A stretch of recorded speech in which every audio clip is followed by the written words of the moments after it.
Olá, amigos. Queremos dar as boas-vindas a você que sintonizou sua TV agora no nosso programa Apocalipse, Medo ou Esperança? Você deve ter muitas perguntas inquietantes que parece que pouquíssimas pessoas no mundo sabem a resposta. Por exemplo, quem é a besta do Apocalipse? Realmente vai acontecer o fim do mundo?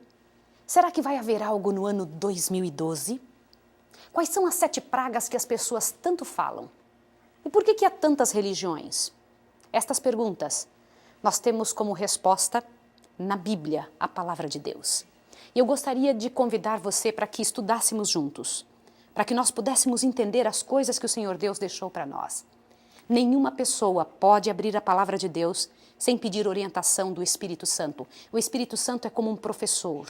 Ele é que ensina, ele é que diz a maneira como devemos estudar a Palavra de Deus. Vamos orar? Eu quero orar por você. Misericordioso Deus e Pai que estás nos céus, em nome de Jesus, eu quero te agradecer por ter deixado a Bíblia e também porque nos prometestes mandar o teu Santo Espírito para nos fazer compreender. Queira abençoar essa pessoa que está agora estudando conosco. Em nome de Jesus. Amém. A maior parte das pessoas que entram em contato com a Bíblia ficam impressionadas de ver quantas histórias interessantes a Bíblia possui. As pessoas gostam de ler o livro de Salmos, os evangelhos que contam a respeito da vida de Jesus, mas quando chega no livro do Apocalipse, as pessoas ficam chateadas porque é um livro cheio de símbolos diferentes, mas a própria palavra Apocalipse, abra a sua Bíblia comigo, vai lá e pega a sua Bíblia e tenta abrir. Ela começa dizendo Apocalipse significa revelar ou descobrir. É como se alguém tivesse aberto a cortina do tempo e tivesse feito com que você visse atrás dos símbolos. O livro começa dizendo o seguinte, leia comigo, Apocalipse 1:1. Revelação de Jesus Cristo, que Deus lhe deu. Se o livro é a revelação de Jesus Cristo, então não é algo obscuro que não deve ser lido. Vale a pena entender. Este livro, o livro de Apocalipse, expõe um terrível conflito que alcança dimensões cósmicas, no qual existe um vilão implacável e um herói que impressiona. A maior parte das pessoas não entende que este herói, que o livro de Apocalipse fala, é o Senhor Jesus Cristo, que é identificado na Bíblia por 38 nomes diferentes. 137 vezes Jesus é mencionado só nos primeiros 3 capítulos do Apocalipse. E se você folhear todas as Bíblias e tentar marcar, você vai encontrar 250 referências ao próprio Jesus nesse livro todo. Então é um livro que deve ser lido. O livro de Apocalipse passou por 5 etapas até chegar até nós. Se você abrindo o livro de Apocalipse no capítulo 1, verso 1, você vai encontrar essas 5 etapas. Vamos ler juntos? Diz o seguinte. Revelação de Jesus Cristo que Deus lhe deu para mostrar aos seus servos as coisas que em breve devem acontecer. Eles a enviou aos seus anjos e a notificou ao seu servo João. Por que Jesus falou em parábolas e nos deu o livro de Apocalipse em símbolos? Eu preciso lhe explicar algo interessante. Se você abrir a sua Bíblia em Apocalipse 1, verso 9, o próprio João está explicando o que estava acontecendo. Veja bem. Eu, João, irmão vosso, e companheiro convosco na aflição e no reino e na perseverança em Jesus, estava na ilha chamada Patmos por causa da palavra de Deus e do testemunho de Jesus. João tinha cerca de 90 anos, um dos apóstolos de Jesus, e sofreu imensamente por acreditar e confiar em Jesus Cristo. Nessa ocasião, em que ele estava nessa ilha chamada Patmos, ele foi enviado para lá por causa do imperador Domiciano, que o mandou para uma ilha de segurança máxima, para que ele não mais pregasse e falasse sobre Jesus. E ali naquele lugar, num dia do Senhor, qual é o dia do Senhor na Bíblia? No dia do Senhor, João recebeu uma das suas primeiras visões.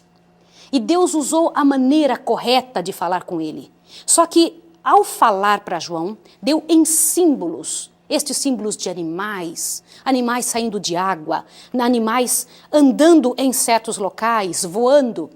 Por que em símbolos? Os próprios símbolos não impedem a compreensão, porque a própria Bíblia nos ensina de que maneira que devemos compreender quais são estes símbolos. Nenhuma profecia deve vir de particular interpretação.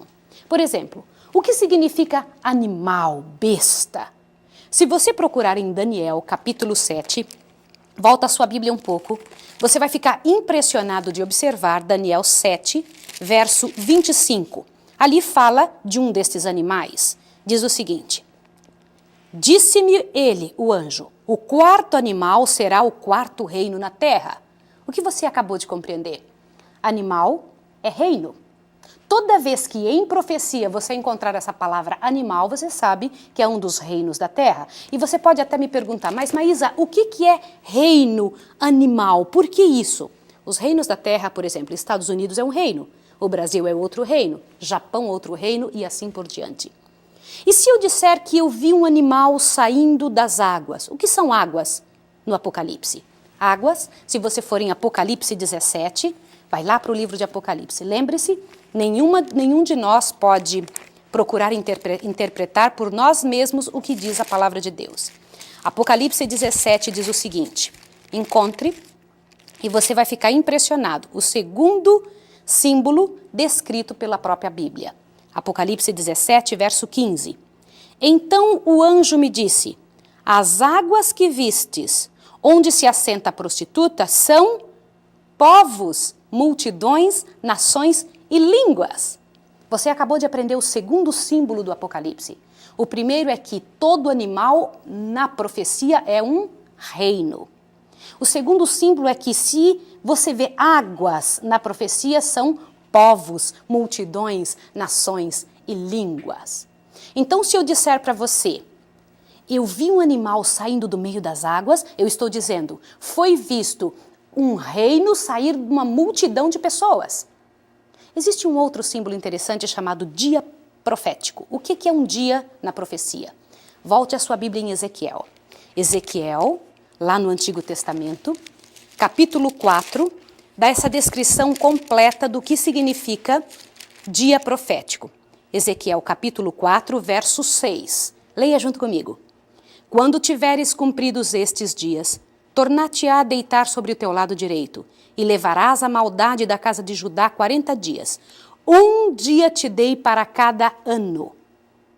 Um dia te dei para cada ano. O que você entendeu disso? Um dia profético é igual a um ano. Então, novamente, se você puder ler lá na profecia, lá no Apocalipse, lembre-se que isto só vale para os livros proféticos da Bíblia. Se você ler no Apocalipse e vi um animal saindo do meio de muitas águas e que viveu por 40 anos, se você agora conseguir traduzir, você vai encontrar. Vi um reino saindo do meio de muitas pessoas e que viveu 40 anos. Ok? É isso que nós precisamos compreender. Isso vai encher o seu coração para que você possa compreender o que Deus gostaria que você compreendesse. Mas nós podemos confiar nas profecias? Elas são verdadeiras ou não? Volta na sua Bíblia um pouquinho antes de Apocalipse, no livro chamado 2 Pedro. 2 Pedro nos responde se nós podemos confiar ou não nas profecias que encontramos na Bíblia. Afinal, existem tantas pessoas que falam de profecias. Será que as da Bíblia são verdadeiras? 2 Pedro 1, verso 20, diz o seguinte: acima de tudo, lembrai-vos que nenhuma profecia da Escritura é de particular interpretação. Mas agora veja o 21. Pois a profecia nunca foi produzida por vontade dos homens, mas os homens santos de Deus falaram movidos pelo Espírito Santo. Você pode confiar na profecia ou não? Pode e deve. É uma bênção poder estudar essas verdades que nós encontramos aqui. O Senhor nos diz que devemos tomar cuidado toda vez que formos interpretar a profecia. Uma das razões pelas quais nós devemos tomar cuidado está lá em Apocalipse 22. Vai lá em Apocalipse 22, existe algo muito sério. Quando alguém pega a Bíblia, ao estudar, dá uma interpretação que ela mesma quiser. Apocalipse 22, 18 diz o seguinte: eu advirto a todo aquele que ouvir as palavras da profecia deste livro. Se alguém lhe acrescentar alguma coisa, Deus acrescentará as pragas que estão escritas nesse livro. Leia também agora o verso 19. Se alguém tirar qualquer palavra do livro desta profecia, Deus tirará sua parte da cidade santa e da árvore da vida, que estão escritas neste livro. Isso não é coisa muito séria? Deus tem um plano muito sério para você. E esse plano é que você compreenda a Bíblia na sua totalidade. Que você não interprete por você mesmo e que nem aceite interpretações humanas. Mas quanto da Bíblia é inspirada? Será que só o Novo ou o Velho Testamento? Volte na sua Bíblia em 2 Timóteo. Dê uma olhadinha que a própria Bíblia tem que responder. O livro de 2 Timóteo nos dá essa resposta e enche o nosso coração para que a gente possa compreender qual seria a vontade de Deus a que, quando compreendêssemos isso, tivéssemos isso dentro do nosso coração. 2 Timóteo 3, verso 15 e 16. E que desde a infância sabe as sagradas letras, que podem fazer-te sábio para a salvação pela fé que há em Cristo Jesus. Toda Escritura é divinamente inspirada por Deus.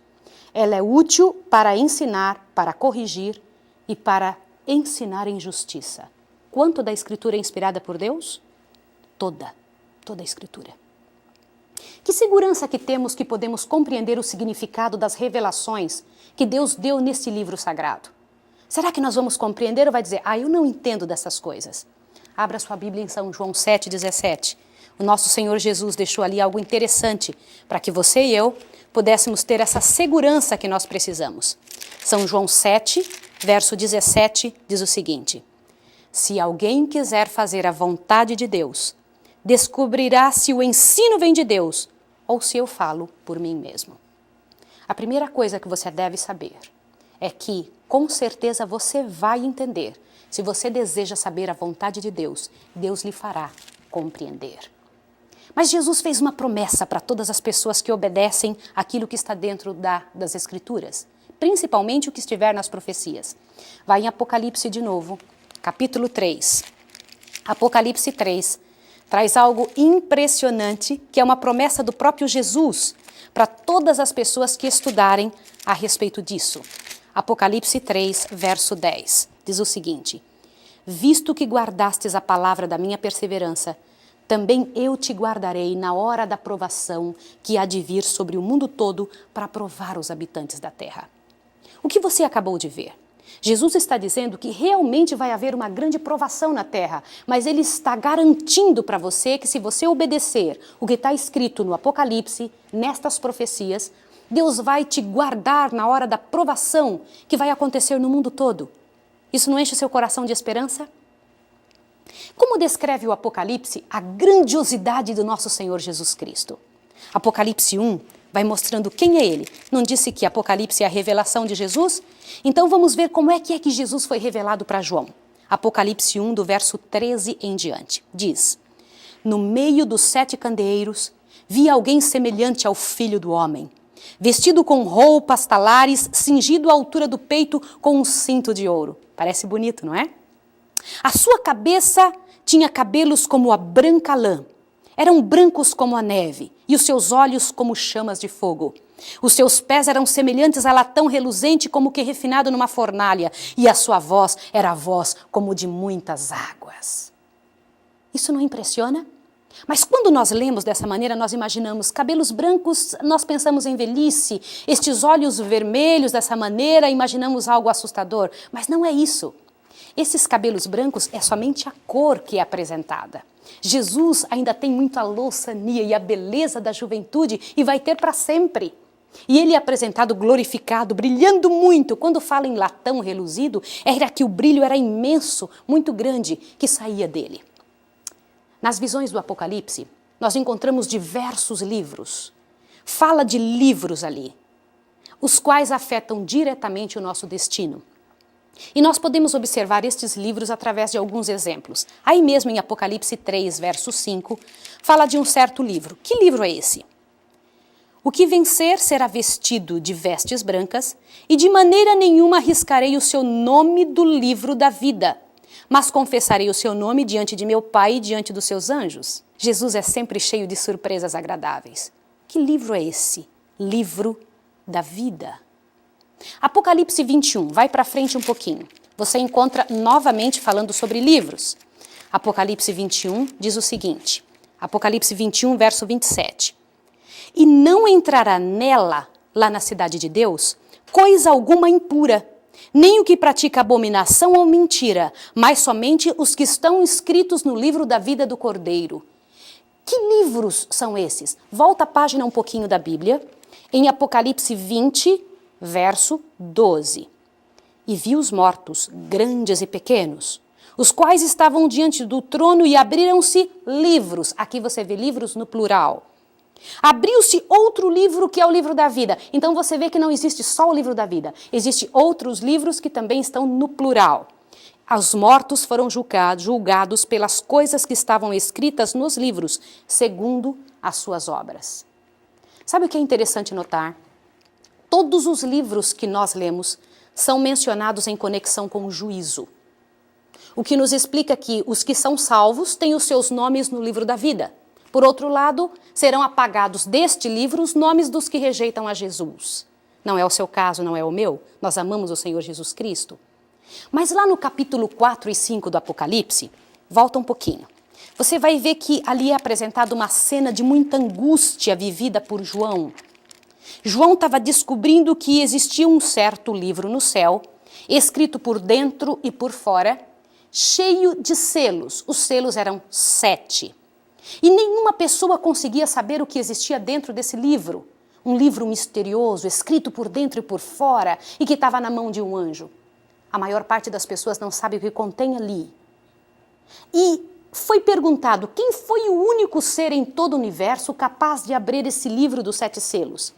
Apocalipse 5, verso 1. Vi na mão direita do que estava sentado sobre o trono um livro escrito por dentro e por fora, selado com 7 selos. Vi também um anjo forte, bradando com grande voz, dizendo: quem é digno de abrir o livro e lhe romper os selos?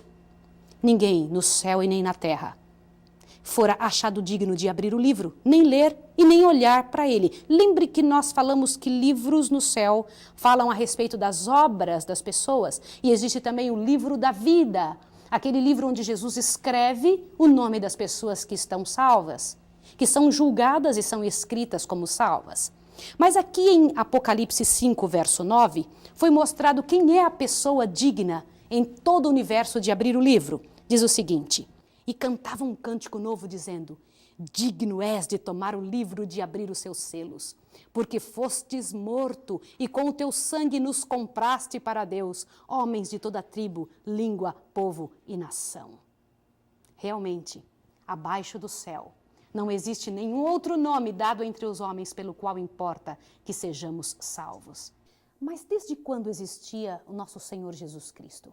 Vamos deixar o próprio Jesus responder. Eu quero que você abra a sua Bíblia no livro de São João. Aliás, foi João, o mesmo escritor do Apocalipse, que escreveu o Evangelho de João.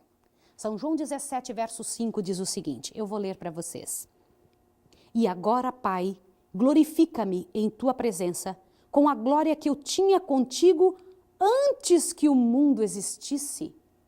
Isso não é interessante? Quando Jesus nasceu da barriga de Maria, ele já existia há muito tempo, ele simplesmente encarnou na barriga de Maria.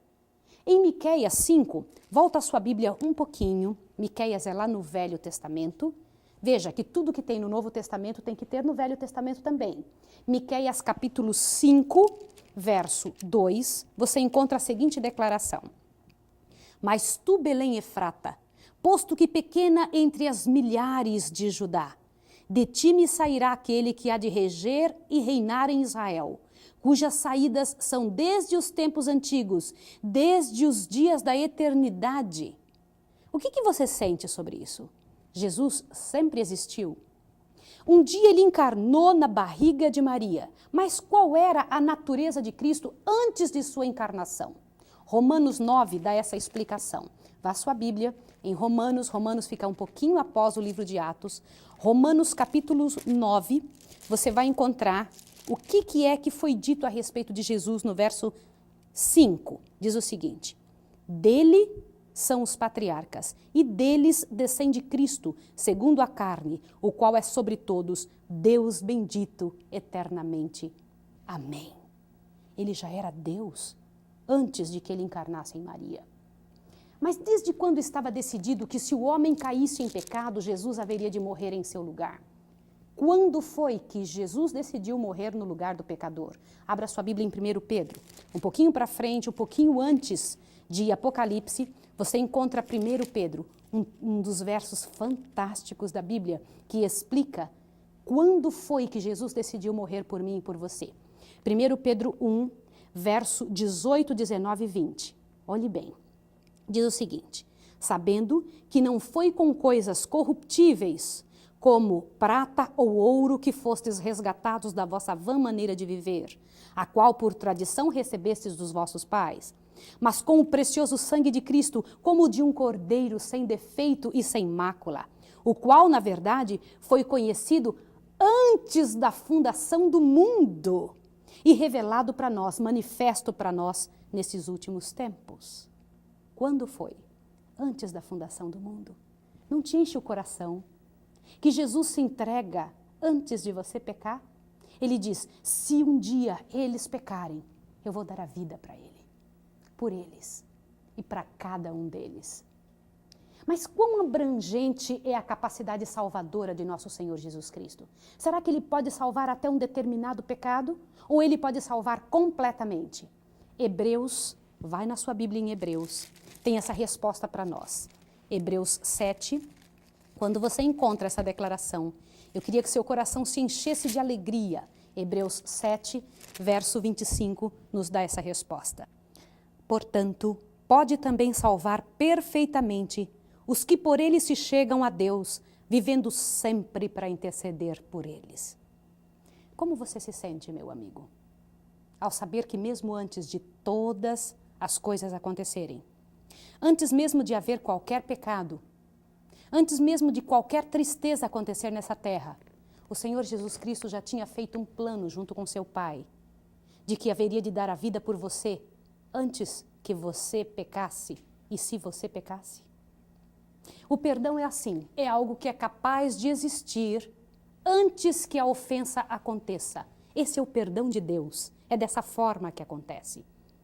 Você entende agora? Através de todas essas coisas que nós acabamos de estudar, dos primeiros versículos de Apocalipse, por que é que o inimigo de nossas almas não deseja que nós estudemos esse livro? O livro do Apocalipse está cheio de mensagens de esperança, de revelação do Senhor Jesus Cristo, e é capaz de fazer mudar a sua vida, a minha e a vida do mundo. Eu gostaria que você estudasse, que você compreendesse a respeito de cada uma dessas verdades. E se você e eu continuarmos estudando, no final você vai ver que existem tantas verdades escondidas e que você vai poder ser porta-voz dessas verdades para explicar para os seus amigos, para a sua família e para muitas outras pessoas. Eu espero encontrar você outra vez no nosso próximo estudo, quando estudaremos mais alguns detalhes. Não se esqueça, o livro do Apocalipse é capaz de responder perguntas incríveis como: quem é a besta do Apocalipse? De onde vem esse número 666? Eu espero você a próxima vez. Agora eu quero orar por você. Pedir que esse Jesus que nos ama tanto possa abençoar sua casa, a minha casa, a nossa vida. Vamos orar?